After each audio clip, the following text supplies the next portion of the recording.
Well, hello again, everyone. This is Bob Martin, the RCSubGuy with the Nautilus Dry Docks, and we're going to share a little detailed overview of this 1/24 scale British X-Craft, modeled as the Stickleback.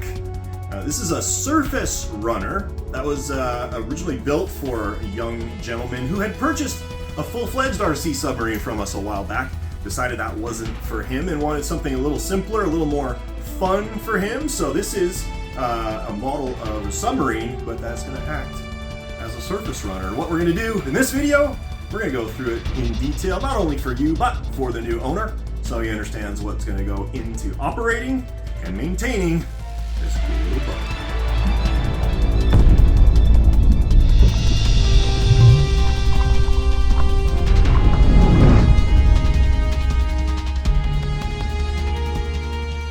The heart and soul of the boat is this 250 Easy Driver. So it's 2.5 inches in diameter. And what we mean by Easy Driver is that it has no ballast system in it. Now, that doesn't mean that you couldn't use one of these in a fully diving RC submarine. It just means you won't have static control over the buoyancy of the boat. You would need to drive it under the surface with dive planes.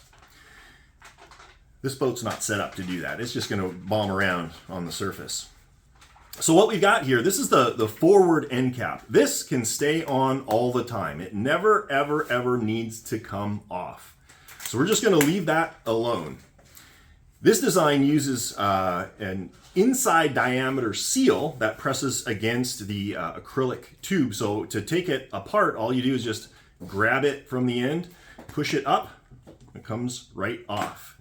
When you check this for seal integrity, if you look closely, you can see a really dark black line. After you assemble it, you want to look all around the perimeter and make sure that that line is completely unbroken and it's squished kind of flat against the inside of that clear tube. So like I said, we're just going to pop this open. Now let's take a closer look at the end here. We've got our output shaft for our brushless motor, our output linkage for our rudder, and we've got a little clear plastic tube here, and that has the 2.4 gigahertz antenna running up like a little mast. With the 2.4 gigahertz radio system, you can't go under the water. If you do, you will lose signal with the boat. The boat will just stop doing whatever it's doing, and it'll float back up to the surface.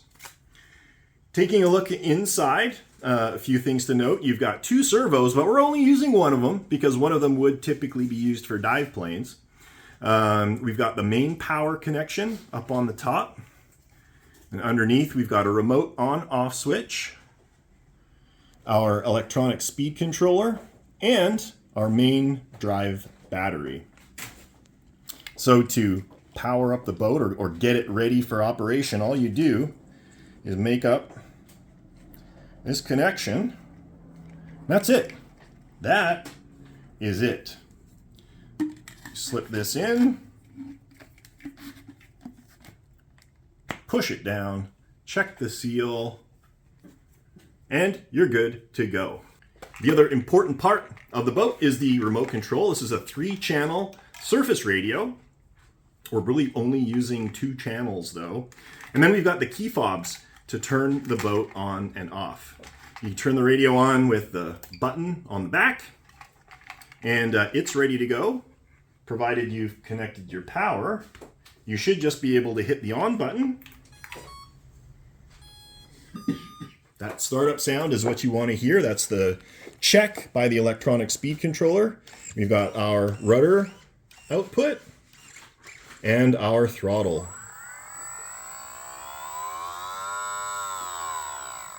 Nice and easy, forward and reverse. It's that easy. Now there's a lot of menus and everything in here. When Robert gets this, it's already being configured, okay? So there's really not a lot that you need to mess with, but if you ever did want to change endpoints or reverse servo channels, you just hit that button and scroll over to whatever it is you want to change. And you can see all the settings in here. But we're not going to mess with it. We don't need to mess with it. We're just going to leave it alone. Turn off the cylinder, turn off the radio. Now let's talk about access to the inside of the hull and putting the cylinder inside. Access is about as easy as it can be. There's two sliders here. We're going to push the top one back, and then there's one underneath right here that you would slide back as well. That done, the entire top comes off. So this is the inside of the hull. You can see the flotation foam in here that provides the buoyancy to make sure you got the correct trim. I'm just going to set that aside. We're going to take our foam or our Velcro. We're going to open that up, grab our cylinder, and this is just about as easy as it gets. We're just going to slip that dog bone into the dog bone connector right there. Just push it all the way in. And then once that's back all the way, it drops into place. You can see that black plastic flange is resting on the bulkhead there. That's how you know it's in the correct spot. We take our Velcro down the cylinder, and that is it. That's all it takes.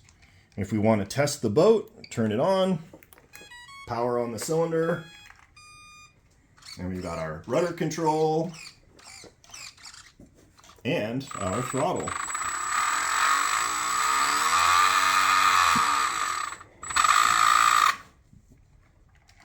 Now, from a maintenance perspective, there's not a lot that needs to be done with this. A few things of note. A little drop of like silicone oil on the propeller bushing right there and right here.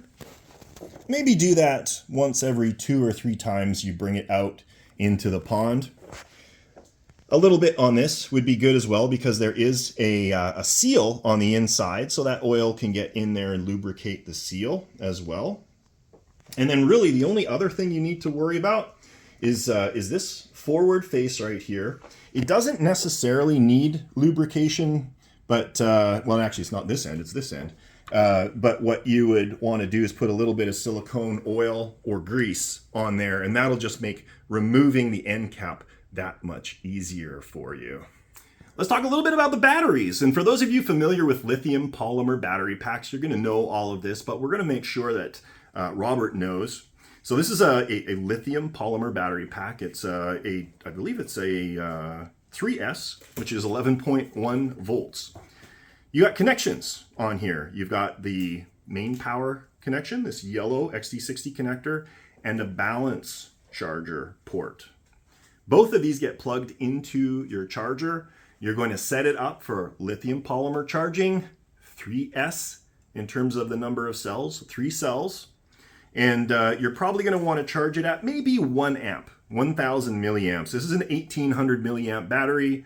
You could charge it at up to 1800 milliamps. Don't recommend doing that very often unless you really need to get it charged quickly to make it out to the pond in time. About 1 amp will be a good rate of charge for this. Let the unit control the charging rate. Don't mess with it beyond that. And that'll be it. Before you go to the pond, you're going to charge it fully. So the mode that you'll select would be LiPo charge. And then when you're done, you're going to want to put it back on the charger and lithium polymer storage. And what that'll do is it will either charge or drain the battery to about 80%. And that will greatly extend the longevity of your lithium polymer battery.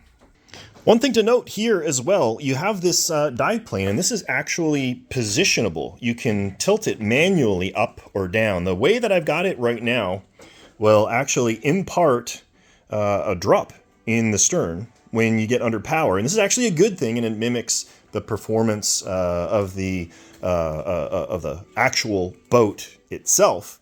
But if for whatever reason the owner wants to adjust that, you could tilt it up or down. Just depends on how you drive your boat. If you drive it a little slower, you can get away with a shallower angle on the dive plane, because this boat has a tendency to want to dive. If you get it going really, really, really fast, it'll pull down and do a little nosedive. Well, there you go, everyone. That is a brief overview of this 1/24 scale British X-Craft RC surface submarine. It was a fun little project and actually would make for a really awesome swimming pool boat because it has pretty exceptional turning control. So if you wanted to rig this up yourself, either as a full static diving submarine or as a dynamic diver, this cylinder would allow you to have a fully functional dynamic diving submarine just by simply hooking up the linkages to the rear dive planes. Well, I hope you enjoyed it. If you have any questions or comments, drop them down below. I would love to hear from you. But with that, we're going to let you go. You have a great rest of your day, and catch you next time.